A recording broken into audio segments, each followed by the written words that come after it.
On this episode of That Kingsville Podcast, lots happened this past couple of weeks, fellas. Yeah. We've got a special guest. Councillor Thomas Neufeld is going to join us to talk about the disposition for KDHS and the denial of the town of Kingsville's bid. We discuss Kingsville Highland Games coming back. A little bit of this, a little bit of that. Stay tuned for all that and more on this episode of That Kingsville Podcast. That Kingsville Podcast is still proudly brought to you by Kingsville Brewery. You ever notice how the older you get, the more exciting small things become? A new sponge. It's a big day. Yeah. Fresh batteries in the remote. Incredible. Life-changing. And finding a cold Kingsville Brewery beer in the fridge, now that is a moment worth waiting for. Because whether it's the smooth light A lager or crisp Hefeweizen or their bold hazy IPA, Kingsville's lineup has something for every kind of beer drinker. Light A is easy and refreshing. The Hefeweizen is smooth with those classic wheat beer notes. Wheat. There's an H there. Pronounce it. There is. And the hazy IPA, big flavor, juicy hops, and absolutely no regrets. That H is actually silent, though. Yeah, but it's there, so I'm pronouncing it. Wheat. It's free. Why? What? When? It's the hair. Perfect after a long day of work, a short day of work, or that weird middle ground where you're busy, and you're not sure what actually you got accomplished. Mm-hmm. Brewed right here in Ontario, Kingsville beers are made for good company, backyard laughs, and nights that start out with just one. Head to KingsvilleBrewery.com for free delivery in Windsor and Essex County, and check out their full lineup and find your favorite. Kingsville Brewery, because sometimes the best plan is no plan at all. Thanks, Kingsville Brewery, for supporting That Kingsville Podcast. Welcome to That Kingsville Podcast. It's Dave, Kevin, and Steve back again. Another episode. Gentlemen, Olympics are over. You know, we had a couple of great episodes, interviewed Corbin Watson. They're going to start with the Paralympic Games here soon, but you know, the 2026 They're underway now, aren't they? Milan No, I Cortina. think they start this Friday weekend. night. This weekend? Yeah. So yeah, the big game, the hockey game at the end of the Olympics. Anyway. Wow.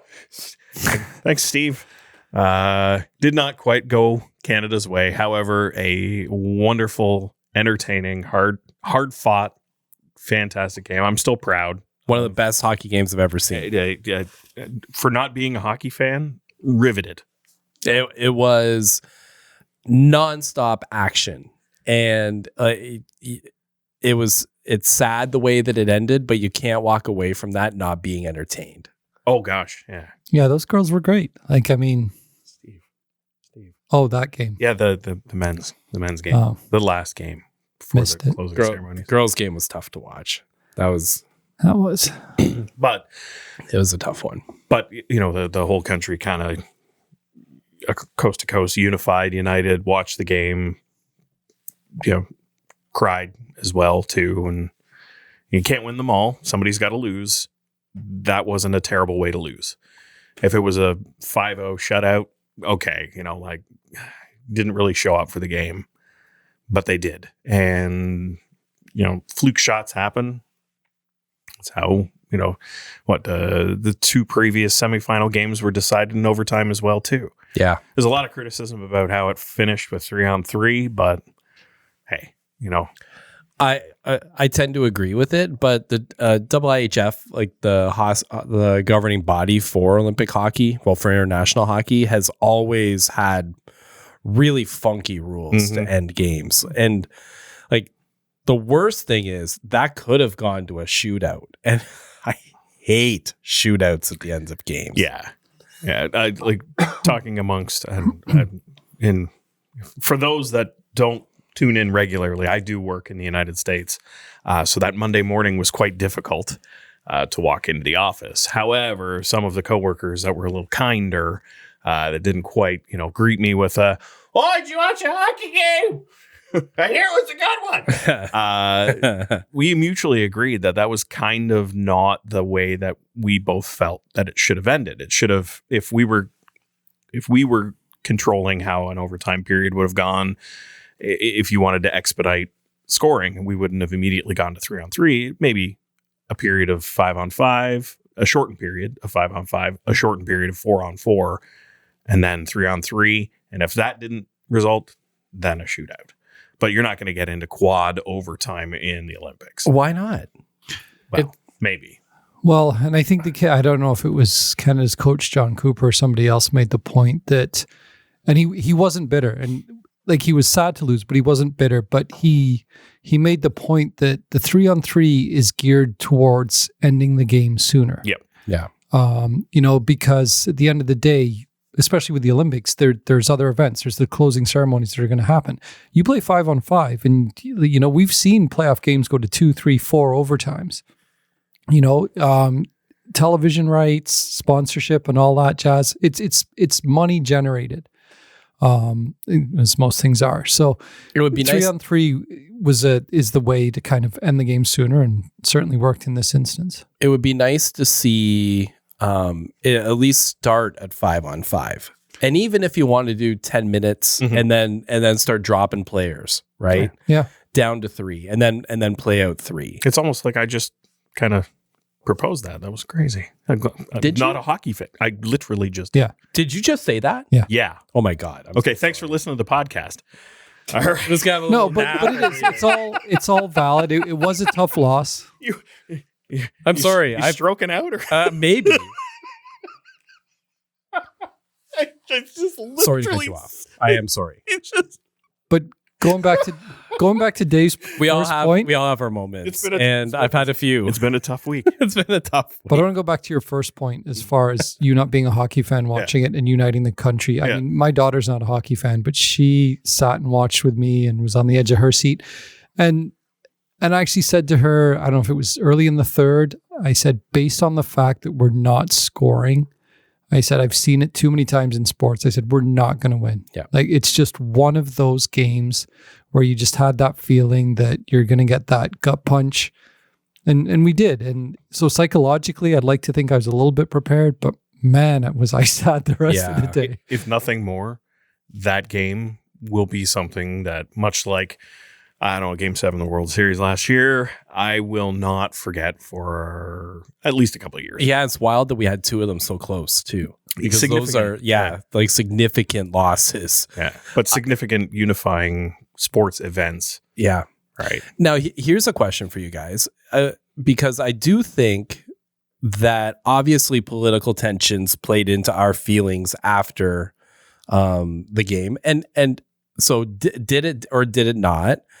And because I do think that there's a world in our past where we would have not been happy for the U.S. that they had won, but been able to appreciate their win, especially knowing that every player that was on the ice when that gold medal winning goal was from Michigan, and the lady who scored the for the U.S. women. She's also from Michigan. Yes. And not like Grand Rapids, like all of them Metro Detroit. Yeah, Livonia. Yeah, Livonia, Warren, Commerce, like all around the outskirts of Detroit. And Locals. so I do think that there would have been a time not long ago that we would have said, yes. And Steve, I think I could hear almost, I was thinking to myself, and I could almost hear Steve saying, you know what, it's too bad we lost, but these are all from across the border. And I don't know if we would feel that. Well, we don't feel that way now. And I think you said that very accurately. The political tensions make it sting more because you know that there's a lot more bitterness and anger and animosity out there. And it showed right away. It showed in some of the videos and the hate and the vitriol that came with the events of some of those post-game videos involving the U.S. men's team. And I think had that not happened, we would have just been like, yeah, look at them. Good for them. They're celebrating. They had a great win. We played a great game. Unfortunately, we didn't get the loss. Hey, hats off to our guys. So do you cheer for them less because they play on your NHL teams? Well, here's the thing. Okay, so Larkin. And Matthews. Yeah. And instrumental in the win. We're not going to go into it, but there's a lot of talk now that I've been seeing as far as is Austin Matthews and Brady Tkachuk's time in Canada kind of limited. And I think for one more than the other, I think Matthews might be on the closer end of leaving than maybe Tkachuk. But anyway, that's just my opinion. It was difficult because, yes, I fully admit my favorite NHL team is a US-based team. Mm-hmm. And when they're posting on social media all this stuff about the US, it's scroll. And for Dylan Larkin, like I'm not a huge Dylan Larkin fan, but I'm a Dylan Larkin fan because he plays for the Red Wings. Was I happy for him? Yeah. Was I a bit disappointed in some of the stuff I saw based on my sort of political beliefs? Sure. But am I going to be one of those people that boos him or is firing off hate message? No. Like it is what it is. But the guy in this shirt's Canadian, so I can defend it that way. You need to separate, the noise from the passion and the reason why you cheer.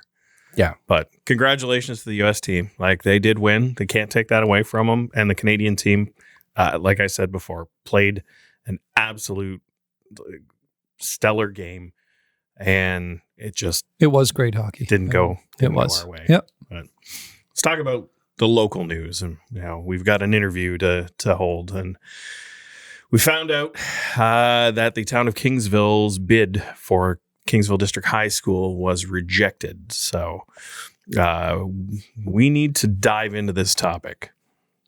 Joining us on That Kingsville Podcast, Town of Kingsville Councillor Thomas Neufeld joins us. Thanks for coming on the show, Thomas. Thanks for having me, guys. Really appreciate it. Well, and I just want to shout out to our international listeners out in Botswana. Yeah, Botswana.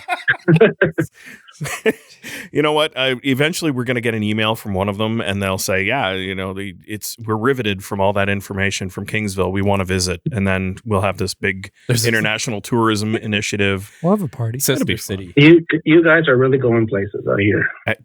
I'm glad someone thinks so. Yeah. News to us. We're heading to Southern Africa. Yeah.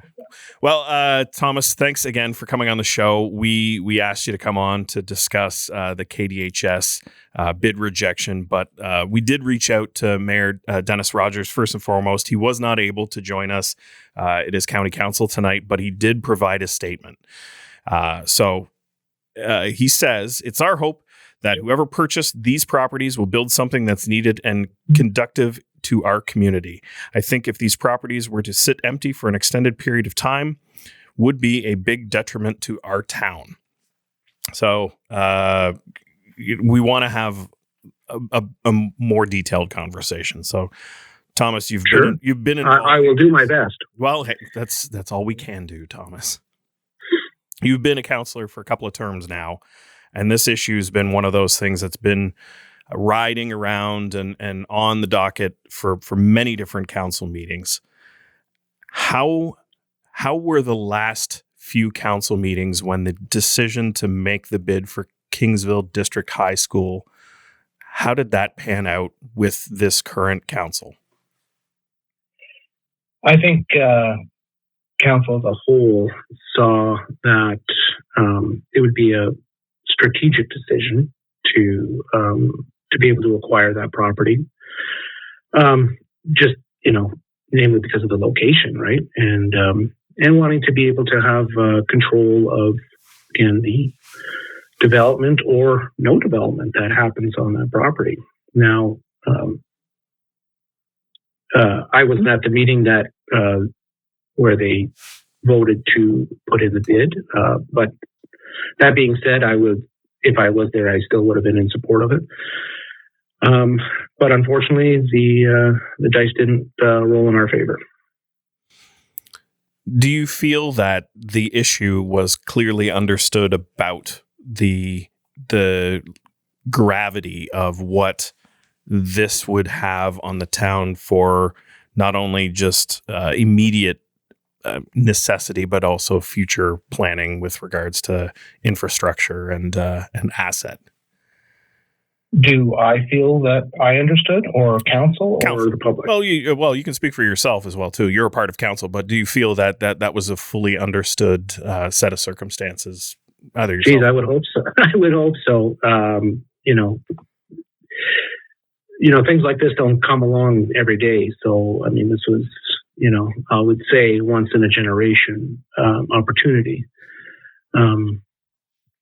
And again, it's been on our radar for a long time. So that was always kind of, the idea that it would be good to acquire it. And so I believe council was behind that decision. I'm actually, to be honest, surprised that some of the votes, how they went to not put in a bid. But, the public sentiment has been, both ways on this. So, there are people that are happy that we didn't get it, and there are people that are upset that we didn't get it. So, Thomas, now that it's a done deal and a purchase has been made, can you tell us what the amount of the bid was? I'm not at liberty to reveal that number, but what I can tell you is we had our own staff do a very quick preliminary walkthrough and estimate as to what we felt an appropriate valuation of the property would be, and that's what we offered. Was there a feeling that you might have to or be willing to go above that in order to acquire it? Hey, Steve. Yes, that was a consideration that, we may want to bump up our bid a little bit. Now, I'm going to speak personally. I wasn't interested in being the highest bidder. I didn't think that we needed to get this at all costs. We still have to be mindful of the taxpayer and the money that we have. And let's be honest, we don't have a lot of it. So this was not, come hell or high water, we needed to get this. But we made an offer what we thought was fair, and it wasn't accepted. Thomas, has administration laid out this scenario to council? Like what now that, or in the event that council wasn't successful, what your ability would be to be able to control development on that property? Yeah, we've had those discussions. I mean, so right now it's zoned for school use. Now depending on the new property owner, if it's another school, that doesn't change. If the developer wants to, put residential, commercial, then there's a zoning change that's required. Now, as you've, I know you guys aren't the news, but you've reported on Kingsville activity and some of our dealings with the province, especially when we try and go against the developers' wishes, they don't end up in our favor 9 times out of 10. So, public just has to be aware of that, we have some control, but if there's a fight and appeals, generally we lose them, at least with this provincial government. And to that, has the administration spoken to council at all about your ability to control that property if the developer does nothing with it? We have our property standards, which, we can enforce through our bylaw, but that was another reason why we wanted to acquire it, that, it doesn't sit vacant and, for 10, 15 years. You look at neighboring municipalities and what's happening with schools that they've purchased. We didn't want the same scenario. So we're hoping that this is not going to be the same. Now, we don't know who the purchaser is. So these questions are all up in the air. If it happens to be a developer that wants to work with the town, obviously, we have a working relationship with the development community. So, and for the most part, agreeable. So it is our hope that it doesn't sit vacant for, eons. Well, you say that there was a letter that was written about 1.5 years ago, 2 years ago, from the development community about the difficulties within the town of Kingsville about building approvals and whatnot. To the best of your knowledge, are those concerns alleviated? Has the administration done enough, legwork in order to facilitate or repair those relationships so that we don't get forced into a situation? Well, yeah, I mean, this all comes back to customer service. So, development community identified some barriers and hurdles. And so we've done our best to address that through more training, hiring more staff, using AI tools now to be a little bit more efficient on site. So, I mean, these changes don't happen overnight, but, there's give and take as well, right? I mean, everybody wants everything done yesterday. That's not always how it works, right? But we've made strides to improve our working relationship. And to that point as well, we've just been speaking in the context of one property within the downtown core of Kingsville. There are two.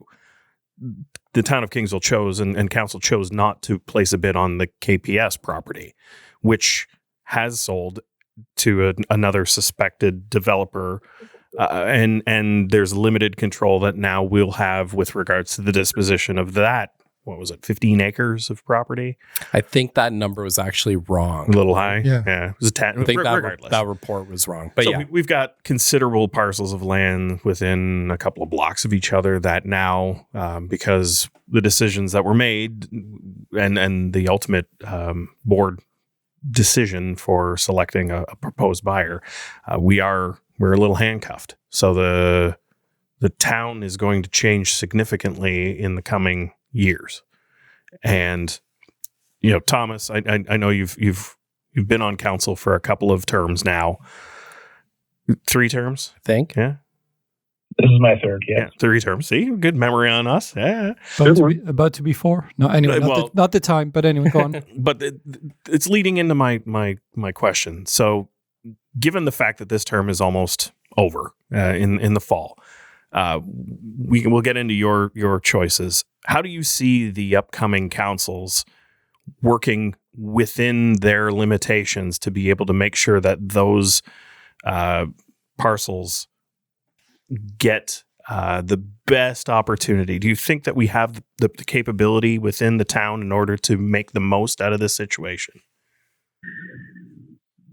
If you're looking at the Kingsville Public School property,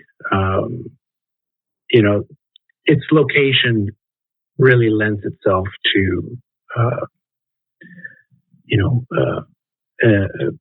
more commercial area, mixed commercial residential. Again, connecting those streets. We believed and still believe that is the most natural choice of development for that area. We had to make a decision when there was 3 schools up for sale, and where did we want to focus all of our attention? And given the limited funds that we had, and ultimately we chose the high school as the one to go after. We figured that the Jack Minor School would probably go to a private school, which it ended up doing. Mm-hmm. And the public school we figured would be a natural transition of more commercial area and residential. Now, again, through our zoning policy, we have that control. You're talking now future councils. If I'm lucky to be chosen to represent again. You heard it here first, folks. Is that what you're waiting for? Well, I was going to lead you into it, but you just offered it up. So anyway, carry on. Well, if I decide to run, how about that? They're perfect. There it is. Perfect. Backtracking. Hey, it's fine. He's Anyway. allowed to. He's allowed to. He's served more than most people. Gentlemen, it's been no secret I am pro-development. Mhm. And not balls to the walls, pardon my language, but, responsible, moderate development is good for your community. That's smart planning. I would hope that there are similar people on council to make the future development of both of those properties maybe a little bit easier. If we have, hey, it takes all kinds, right? Yeah. But I mean, if you get into a situation where you've got some members of council that are dead against development and will stop at nothing to see, only park space, well, we're going to have a fight on our hands, right? Not necessarily between me and another councillor, but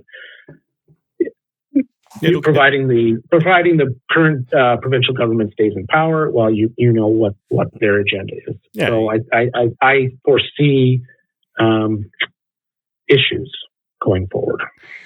But with that being said, the administration itself has now facilitated positions, roles within the management in order to help facilitate economic development and business relations to ensure that the best framework forward can be utilized in order to facilitate, like I said, the best of the situation that we have outgoing. You're right. Yes. The differences between however, go ahead. However, administration takes their marching orders from council. So if you've got a split council, it's going to be a rough 4 years or 8 years or 10 years to come. And I'm not interested in having every single planning item go to an appeals board. Yeah. And I'm not saying that we need to approve everything. Like, don't quote me on that. Mm-hmm. But I think there's no need. I guess it would be. I guess it would be better for the building community if there were more, let's say, like-minded people on council. Well, I think in the reality is I forget the name of it now, but the what was the ONB or the Land Tribunal? It's enforcing provincial statutes, and as long as council understands the decisions that the Planning Act allows them to make, then you don't end up in issues at the ONB and Land Tribunal, right? That's exactly right. I do have a question on that, and then I want to talk to you about what happened with General Amherst and in Amherstburg. But to the planning and at KPS, council can decide as part of zoning to connect Water Street as a requirement of development. Can they not? Yeah, I would imagine that we could do that. So then I think for a lot of people, one of the big issues is that people understand that road needs to be reconnected to if there's going to be commercial on that road, it should be commercial built around a connected water street, likely. Yeah, I mean, I don't know the Planning Act to a T, but I mean, there certainly are provisions that we could make or suggest, because I mean, obviously we're a lower tier community, right? So this is going to have to go up to the county as well. Yeah, I think you'd have to annex the land because it's been sold as part of the parcel. So in order to reconnect it to the town of Kingsville would have to annex. I don't know. I don't. We're not the news. Well, We're not the news. Thanks, Gary. Oh, yeah. But we should look into that because that Follow is up. one that I think would be good. General Well, Amherst. and I'm wondering too how much of that the former KPS property is protected. Is it all of at the bottom of the hill? Is it like within a certain distance of the creek? Because There's a significant portion of the bottom, that is circa. okay. And Thomas, I know I'm kind of springing something on you. Normally, Oh, I love the curveballs. so Give them to me. now and so you may know this and you may not, and if you don't, like I really just would like a high level comment on what your thoughts are. But in Amherstburg, they went through this over the last year or so with the General Amherst property, and a developer purchased that high school. Valente purchased that, who happens to own the property next door to the high school. And in Amherstburg, Valente went to council and said they wanted to build a new town hall as part of the condo development at that high school. And the council in Amherstburg, and the renderings were kind of weird looking. That was a town hall, like literally connected to a condo building. Yeah. Strange. But I digress. If the council in Amherstburg decided that wasn't a path they wanted to go down, but Kingsville was actually looking to build a new town, or had never said it outright. And Thomas, you can correct us if we're wrong, but the thought was there could potentially be a new town hall built on that new high school if the town had purchased it. Is a partnership like that something that now council and administration begins looking at, where, and you didn't win the property but maybe you end up purchasing a portion to build a new town hall? Well, yeah. So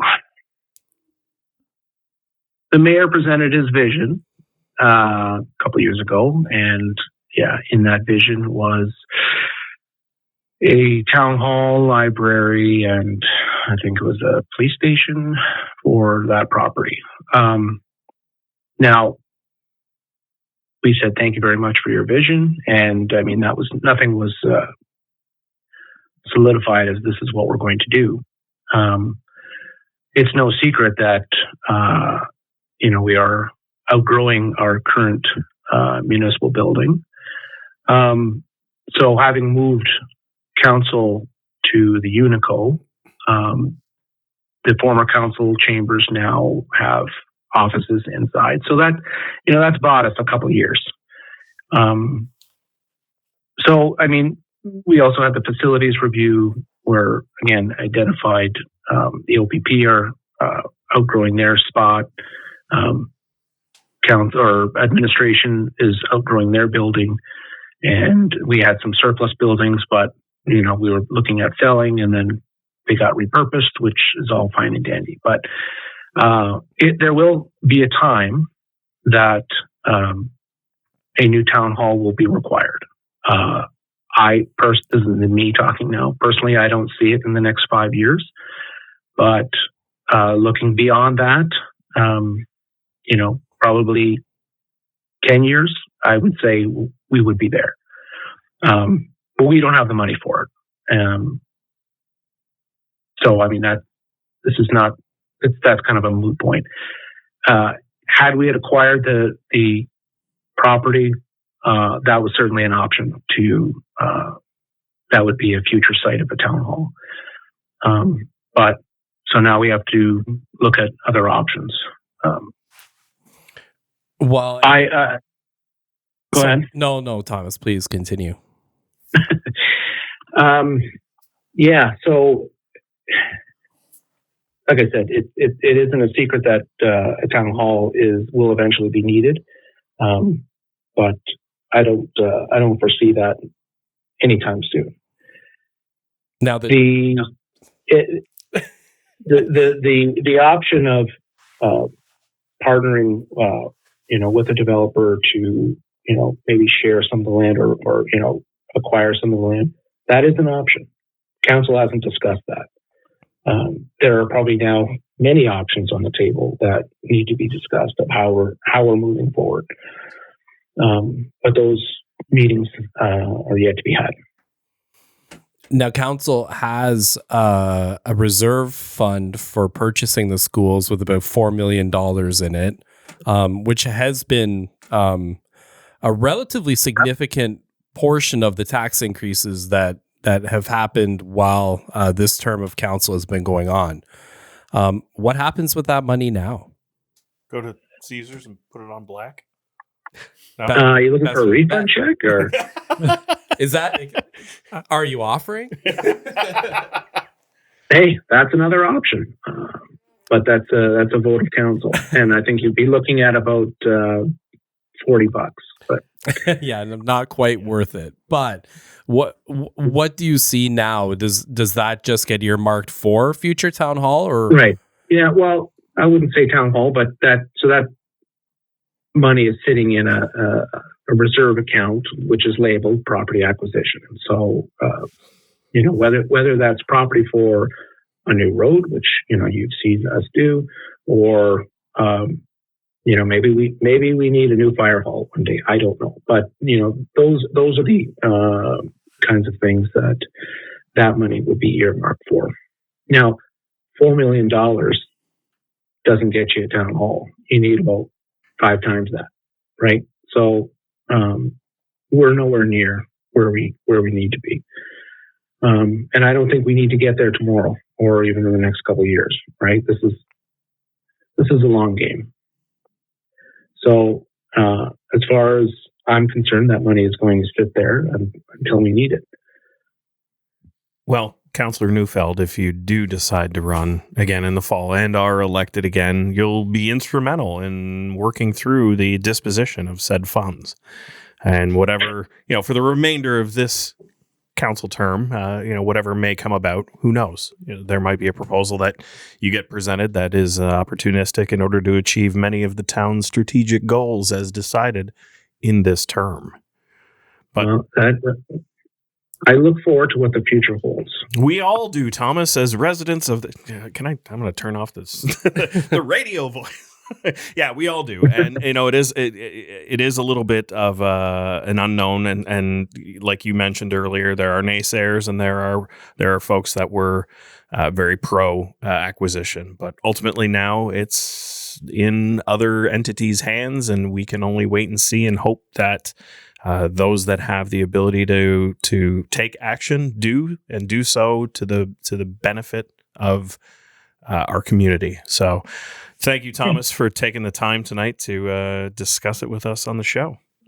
I appreciate the opportunity to share my views with your listeners in Botswana and Kingsville and was it Nigeria and somewhere else? I forget. We got a Nigeria and there's a few Americans and whatnot. But yeah, again, thank you so much. And we will be discussing a little later this year about possible candidacy for the fall election. So, we won't Not us. No, we are not. Jeez, oh Pete, no. No. I feel like I was have to throw that in there. Yeah. Are you sure? Councillor David Hunt.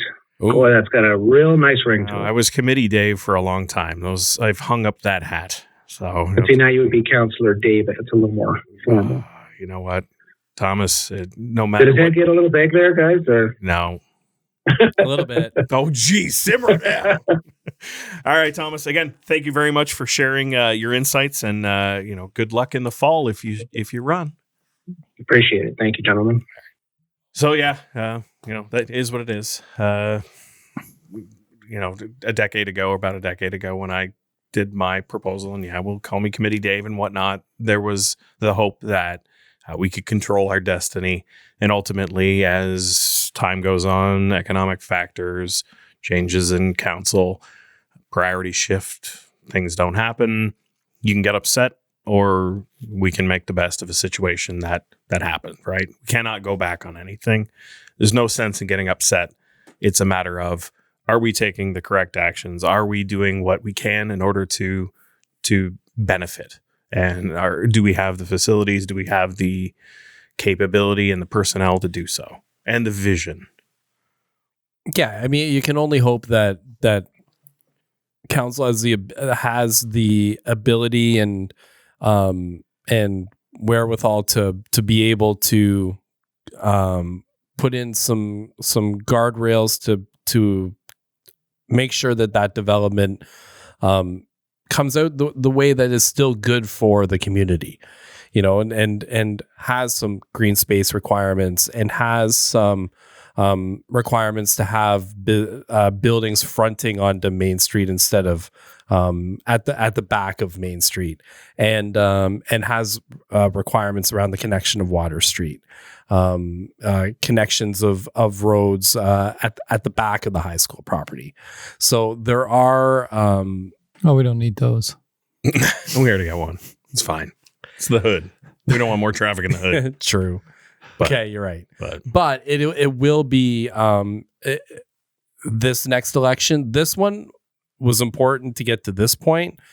It didn't turn out the way that I think a lot of voters were hoping, where this council will be the ones that were in that election. A lot of that election was about this decision. This decision hasn't been successful. And now it's going to be on the next council to make sure that development doesn't get stagnant and development ends up looking like what is a benefit to the town. Yeah, the fears, and Thomas mentioned it. And I think it's for those that are paying attention and have invested a little bit of their time and effort. Yeah, the fear is that it isn't a dilapidated property that's an eyesore for an extended period of time. Nobody wants to see that, right? So, in the near future, all will come to light and we'll understand who it is. And hopefully there's proper engagement or proper vision from that individual, or that entity, I should say, not individual. It's not just a person that we know of. You know what? It's like that guy that hit the Lotto Max. He just decided, you know what? I'm going to buy schools. It's crazy. Multiple. But yeah, we'll see. Just one huge home, just a manor. I would totally do it with a helipad and stuff. Yeah. It's like, anyway. Dream to the max. Yeah, a lot of max.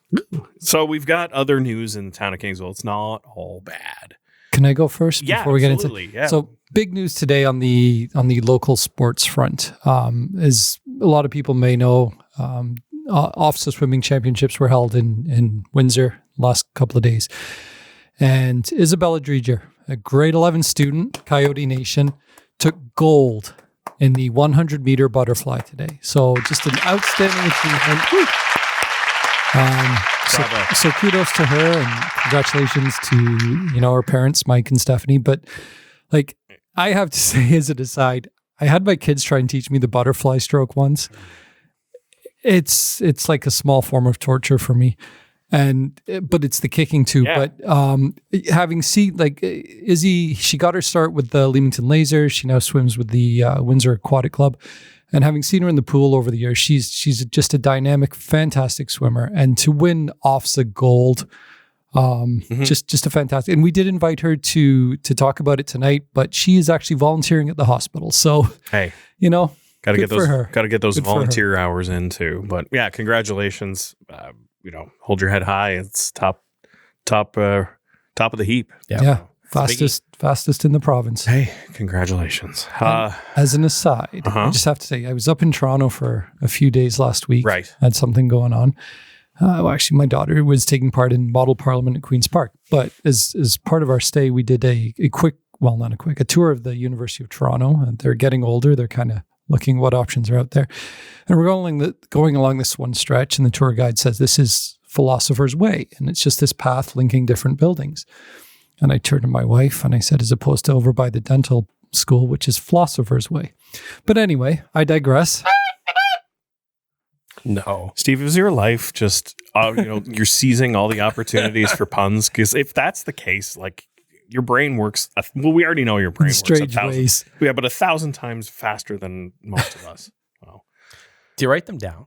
No. The book of Ianson. You should start. Yeah. No. But actually, it's funny because I do recommend to parents, especially parents with young kids, to have a book, because Tam had a book.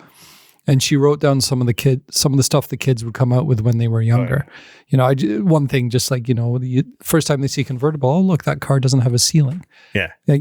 Ceiling, it was kind of funny. But as parents, I highly recommend having a book, remembering those quotes, writing them down and looking, because years from now, when you share them, you can use them at their weddings or their whatever, bar mitzvahs, anytime you need to pull them out. But it's a good thing to have. We're getting deep on this one.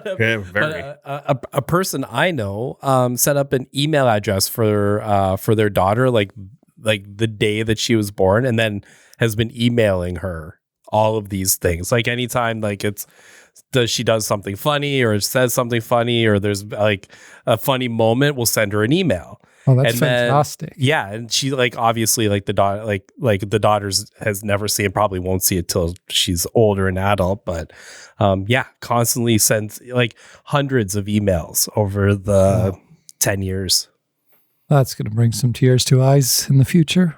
Or AI is just going to read it and make it into a mini series, and you're going to watch your life play out in front of you. Yeah, it's crazy. Scary technology. All right. More Kingsville news. To make it scary. Make it scary. In a world where, folks, the Highland Games are returning to Kingsville.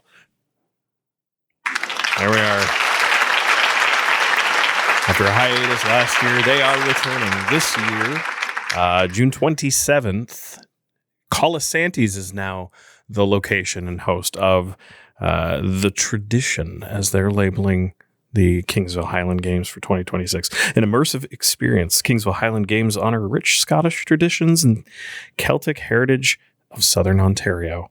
Celebrated gathering draws enthusiastic crowds from across Ontario and beyond, uniting communities through athleticism, shared cultural appreciation. As the only Highland Games in the Windsor, Essex, Chatham, Kent regions, this beloved festival blends 11th century customs with modern community revelry. So some highlights, the pipes and drumming, dancing, and then they've got the feats of strength, all the caber toss and whatnot, haggis hurl, right? I bet you there's mayors locally that are being hucking sheep stomachs around like it's going out of style. Food, beer, merch tents and things like that as usual.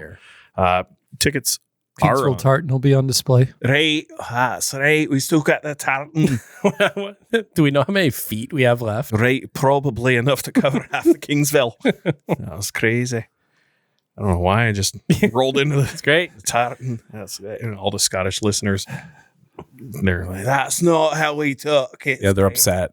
Yeah. Tickets are on sale now. If you go to kingsvillehighlandgames.ca, there is a $5 off general admission, bringing it to $15. But that offer ends end of March, so March 31st. They're also looking for sponsorship. So if you are a business owner or local individual that feels like you want to support the Kingsville Highland Games, go to, again, their website, kingsvillehighlandgames.ca. And all the information is there. Great location. Yeah. It's always, Colasantes is a fantastic place to have a big event. Yeah. Applefest. Yeah, Applefest is a great time. And I'm sure this will kind of play out very similar to the way Applefest does. And it's a lot of fun. Yeah. Great facilities. Lots of fun to do. Go get yourself some donuts too. Peach juice. Sorry, did you go from Scottish to a little bit gangster? A little gangster there? Just little Chicago? Getting something. Chicago's a little bit like this, you got the beef product. Anyway, enough of me and my comedy for all you listeners out there. I'm glad to see that it's returning. We've discussed in the past when those events were moving out of Lakeside Park for whatever reason. Yeah. I personally thought that was a big miss in our community. If we're not facilitating things that are bringing people into the community, then we go stale and stagnant. The quality of living and the idea of a community and sense of community gets lost when we're not expressing ourselves in manners of festivals and events and things like that. And ideally, if it was able to be housed in Lakeside Park and do it sufficiently, that would be great. It's kind of grown beyond those means, as it was explained. The time at Jack Minor, was at Heritage Village Was it? It's been a both. They're both, yeah, right. So, taking an attempt at several different areas within the community. Now I think at Colisani is probably the best for what we have locally in order to continue to explore having it as an event.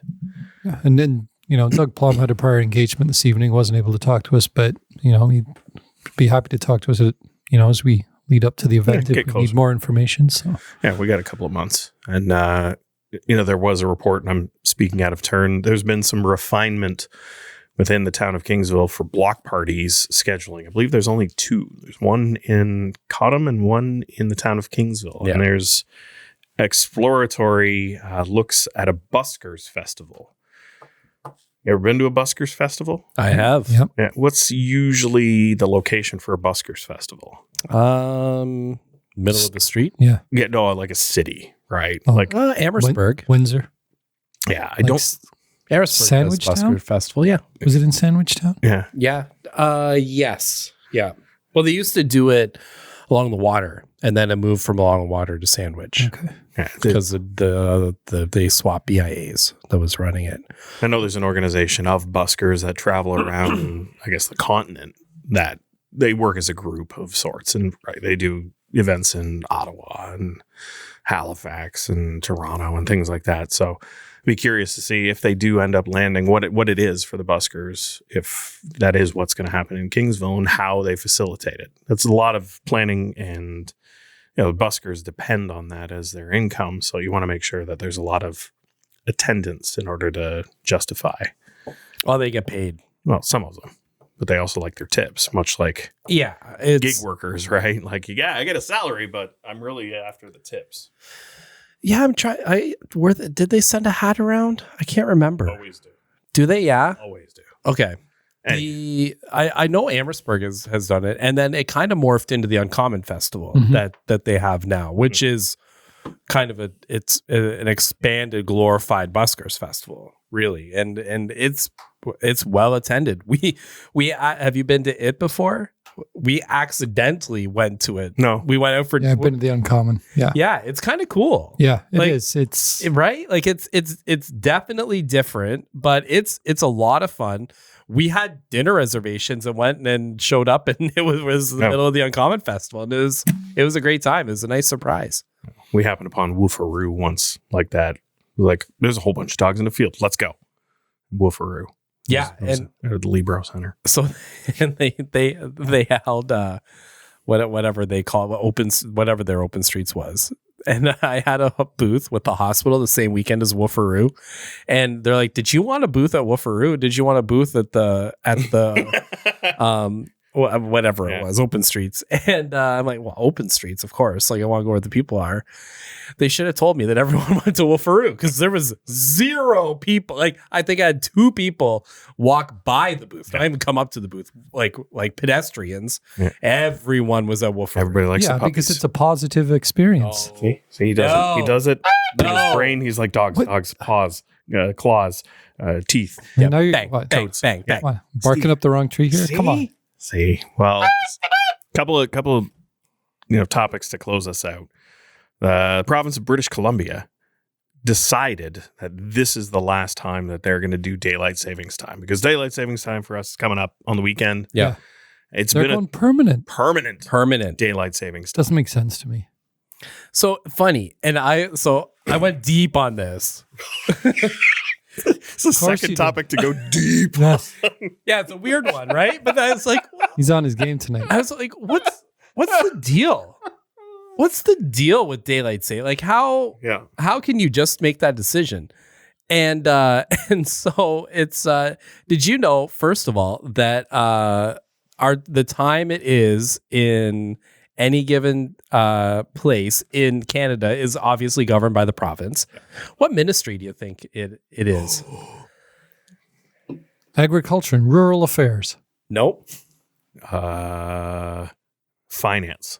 The Attorney General. Oh, the AG's got it. Like, eh? why is it the Attorney? But it's legislation in the Attorney General, and Ontario actually has a law in the books that says that we're going permanent daylight savings time, as long as Quebec and New York follow suit. Yeah. So Quebec and New York, if they agree and they're going to go to daylight savings time, then we have a law already on the books that says that we will as well.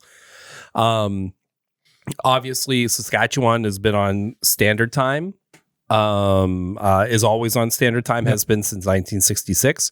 But time change was first posited by a gentleman in the 1890s because he wanted to be able to collect more bugs. And so because he that was his profession, he collected bugs. And so he wanted more daylight time to be able to do it. Apparently, so he put forward that we should change the time. Apparently, he was just very regimented in those days or those hours of the day that he was collecting bugs, because rather than, adjusting his sleep schedule and wake schedule to collect said bugs, he's like, no, right. The time. Right. This is the only time I collect bugs, 8 to 5. So then in early 1900s, like 10, there was another gentleman in Toronto that he was a wealthy guy, wanted more time with daylight in the summertime to be able to hang out around the lake. So he convinced both Toronto and Ottawa to set their time to daylight savings time. So those two cities had daylight savings time for a couple of years, but then it actually became a thing from World War I. And Germany actually were the ones that did it first. They changed their time to daylight savings so that they could save power during the war effort. And so Canada, Britain, and then eventually US followed suit. And then in 1966, we officially adopted the same time setup as the states, except for Saskatchewan, that we would have the same daylight savings and standard time settings. So, only one thing I'll add, Steve, and then we can talk about it. You wonder, daylight savings or standard time, which one would be better to be on? And I looked this up. Johns Hopkins University did a study on it and found that daylight savings time actually causes significant issues with sleep schedules, and it's exasperated for people with heart conditions because it messes with our circadian rhythm. And standard time is more in line with our circadian rhythm. So if a place is going to go to one time, you're better to go to standard time from a health impact, according to Johns Hopkins University. Well, first of all, it's daylight saving time. But anyway. Alls I know if you're going deep, you got to go deep. Why you got to be like Alls that? I know. Yes. Yeah, anyway. Just throw them at him. But I think about it. This whole, if we go permanent, like you're getting up, you're going to work and school at 8:45 and it's dark in the winter. Yeah. That's my issue. My really only issue, not other than maybe the circadian rhythm. But yeah, sure. So instead of getting dark at, when it gets dark at 5:30 in the middle of winter, it gets dark at 6:30. It's kind of useless in a way. Mm-hmm. I'd read an article that there was a tabled proposal to half the hour rather than the full hour of daylight saving time. So rather than jumping full into it, you're kind of one toe in the pool, one toe out of the pool kind of thing. And the impact isn't as significant in the winter time when, as you say, in the morning, because that really is the biggest. As much as we gain the sun in the summer, we lose it in the winter in the morning, right? It is an opposite effect. It's hard enough getting out of bed some days in the winter. When you look outside at 8:15 and it's still dark. Yeah. Well, and for our region, the other part. Not that I'm still in bed at 8:15. No. Nice. Michigan's not part of our law, no. So we wouldn't necessarily fall, or we could essentially have a different time again than Michigan. So someone like that works in the States could be going to work with a time change. Me, right? Right. I crossed the bridge, fall back an hour, and well, no, I would get to. And then you'd come home and lose an hour. Yeah, I would. I'm like, golly, cross the bridge, and all of a sudden you're going from 5 o'clock to 6 o'clock. by crossing Gordie Howe. Yeah, but then like, when do I quit? I'd have to quit their time, and then it'd be like Back to the Future. You would lose an hour of your day, literally. I would. Yeah, it would be gone in just and then you'd gain it back. Never. It would when throw I you die, off. It would really throw you off. There was discussion though amongst the premier and the governors of, I believe, New York, Ohio, and Michigan, that would be the pact that would collectively all change at the same time. But it's not law, and it was just discussion points that, like, hey, you guys going to do it? All right. We'll do it if you do it. If you get New York, you're going to have a lot of states following suit. Well, it has to. Yeah, it would be a domino effect. But Michigan's kind of in that central location whereby, they could easily just switch to stay where they are and become part of the central time zone. Well, so therein lies the next question. Do you realign some of the time zones with regards to more of the light allocation rather than just a clock? Because then you could shift the zonage. If you look delineation.